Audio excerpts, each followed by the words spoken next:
Breaking news చూస్తున్నాం. Singareni కుంభకోణంపై governor Jishnu Dev వర్మను BRS నేతల బృందం కలిసింది. సింగరేణి సంస్థలో వేల కోట్ల రూపాయల ప్రజాధనాన్ని కాంగ్రెస్ ప్రభుత్వం లూటీ చేస్తుందని, భారీ కుంభకోణంపై సమగ్ర విచారణ జరిపించి బాధ్యులపై కఠిన చర్యలు తీసుకోవాలని కోరారు. బీఆర్ఎస్ వర్కింగ్ ప్రెసిడెంట్ కేటీఆర్ నాయకత్వంలో పార్టీ ప్రతినిధి బృందం గవర్నర్ను కలిశారు.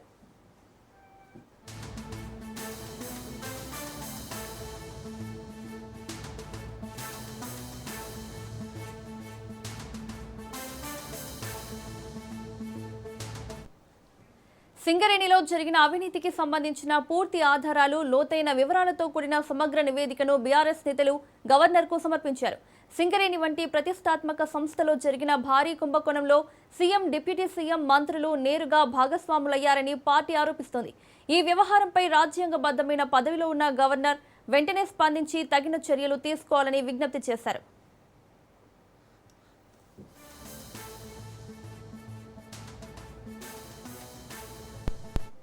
ఇదే అంశానికి సంబంధించి మరిన్ని అప్డేట్స్ మా ప్రతినిధి సైదులు లైవ్ లో అందిస్తారు. సైదులు. మౌనిక, రాష్ట్రంలో చర్చనీయాంశంగా మారినటువంటి అంశం సింగరేణి అంశం. ఈ సింగరేణి టెండర్లో పెద్ద ఎత్తున అవకతవకలు జరుగుతున్నాయని బీఆర్ఎస్ పార్టీ మొదటి నుంచి ఆరోపణ చేస్తూ ఉంది. దానిలో భాగంగా ఆధారాలతో సహా తెలంగాణ భవన్ వేదికగా మాజీ మంత్రి హరీష్ రావు బయటపెట్టారు. దీనిపైన విచారణ చేయాలని కూడా కేంద్ర మంత్రి కిషన్ రెడ్డికి లేఖ రాశారు. సిబిఐ విచారణకి ఆయన డిమాండ్ చేశారు. అయితే ఈ యొక్క సింగరేణి బొగ్గు టెండర్లలో జరుగుతున్నటువంటి అవకతవకలులో భాగంగా నేరుగా కొందరు ప్రమేయం ఉన్నది అని చెప్పేసి కూడా బీఆర్ఎస్ పార్టీ ఆరోపణ చేస్తుంది. అందులో ముఖ్యమంత్రి రేవంత్ రెడ్డికి చెందినటువంటి బంధువుల ప్రమేయం ఈ యొక్క సింగరేణి టెండర్లో ఉంది. వీరితో పాటుగా మంత్రుల ప్రమేయం కూడా ఉంది. సింగరేణిని కొందరు దోచుకునే ప్రయత్నం చేస్తున్నారని చెప్పేసి కూడా బీఆర్ఎస్ పార్టీ ఆరోపణ చేస్తూ ఉంది. దానిలో భాగంగా మా దగ్గర ఉన్నటువంటి ఆధారాలన్నీ, అంటే కాంగ్రెస్ పార్టీ తెలంగాణ రాష్ట్రంలో అధికారంలోకి వచ్చిన తర్వాత 2 ఏళ్ల పాలనలో సింగరేణిలో జరిగినటువంటి టెండర్లు, ముఖ్యంగా ఈ యొక్క టెండర్లలో ఎవరికి దక్కింది ఏంటి, ఈ దక్కినటువంటి టెండర్ ఏ విధంగా దక్కింది, గతంలో సింగరేణిలో ఉన్నటువంటి నిబంధనలు ఏంటి, ఇప్పుడు నిబంధనలు ఎందుకు మార్చాల్సిన అవసరం వచ్చింది, దాని తర్వాత ఇక కొత్తగా ఈ యొక్క సైట్ విజిట్ సర్టిఫికేట్ని ఎందుకు రాష్ట్ర ప్రభుత్వం కాంగ్రెస్ పార్టీ అధికారంలోకి వచ్చిన తర్వాత తీసుకొచ్చింది, ఈ యొక్క సైట్ విజిట్ సర్టిఫికేట్ తెచ్చిన తర్వాత ఈ యొక్క కొందరికి మాత్రమే సింగరేణిలో టెండర్లు దక్కేలా ప్లాన్ చేశారు. కాబట్టి ఇవన్నీ కూడా ఆధారాలన్నీ కూడా మా దగ్గర ఉన్నాయని చెప్పేసి బీఆర్ఎస్ పార్టీ నేతలు చెప్తున్నారు. ఈ ఆధారాలన్నీ కూడా బయట పెడితే ఇంతవరకు వాటిపైన రాష్ట్ర ప్రభుత్వం స్పందించడం లేదు. కాబట్టి ఇప్పటికే కేంద్రానికి లేఖ రాశామని చెప్పేసి బీఆర్ఎస్ పార్టీ చెప్తూ వస్తుంది. సో కేంద్రానికి లేఖ రాశాం కాబట్టి, సిబిఐ విచారణకి డిమాండ్ చేశాం కాబట్టి, సో ఖచ్చితంగా ఇక్కడ ఉన్నటువంటి రాజ్యాంగబద్ధమైన పదవిలో ఉన్నటువంటి గవర్నర్కి మేము కలిసి ఈ యొక్క వివరాలన్నింటినీ కూడా, సింగరేణి టెండర్లో జరిగినటువంటి అవకతవకల వివరాలన్నింటినీ కూడా మేము సమర్పించి ఖచ్చితంగా చర్యలకు ఆదేశించాలని చెప్పేసి కూడా మేము విజ్ఞప్తి చేస్తామని చెప్పేసి కూడా బీఆర్ఎస్ పార్టీ గతంలోనే చెప్పింది.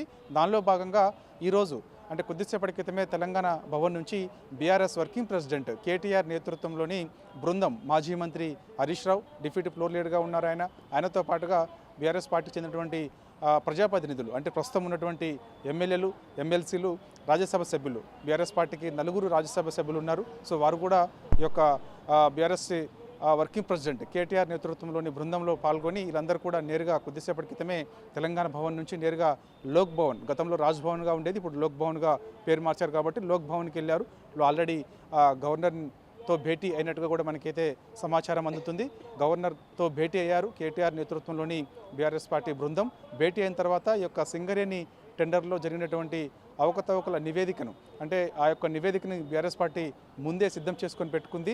టెండర్లలో పెద్ద ఎత్తున అవకతవకలు జరిగాయి, పెద్ద కుంభకోణం జరుగుతుంది అని చెప్పేసి కూడా ఒక నివేదికని సిద్ధం చేసింది.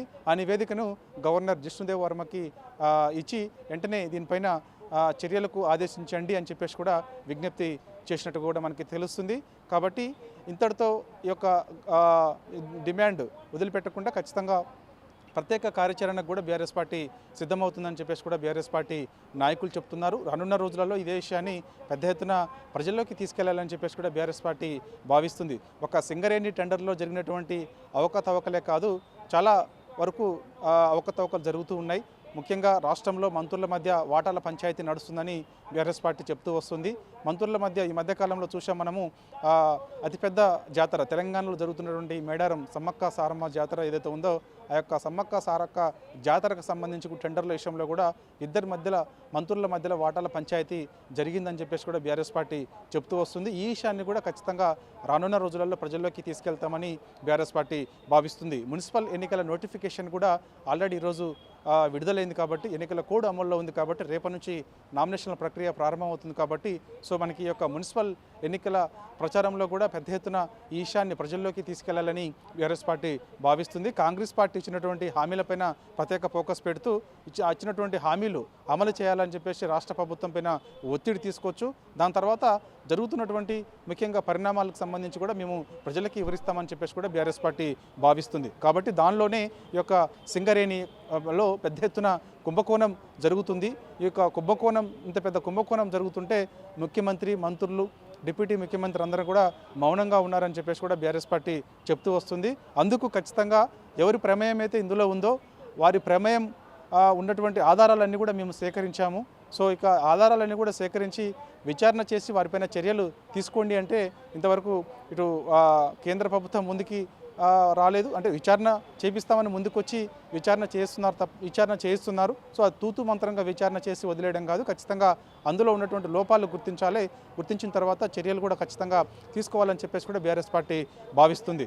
మరోవైపు రాష్ట్రంలో ఎవరి ప్రమేయం అయితే ఈ యొక్క సింగరేణి టెండర్లలో ఎవరి ప్రమేయం అయితే ఉందో వారు ఖచ్చితంగా బాధ్యత వహించాల్సిందే అని చెప్పేసి కూడా ప్రధానంగా బీఆర్ఎస్ పార్టీ డిమాండ్ చేస్తుంది.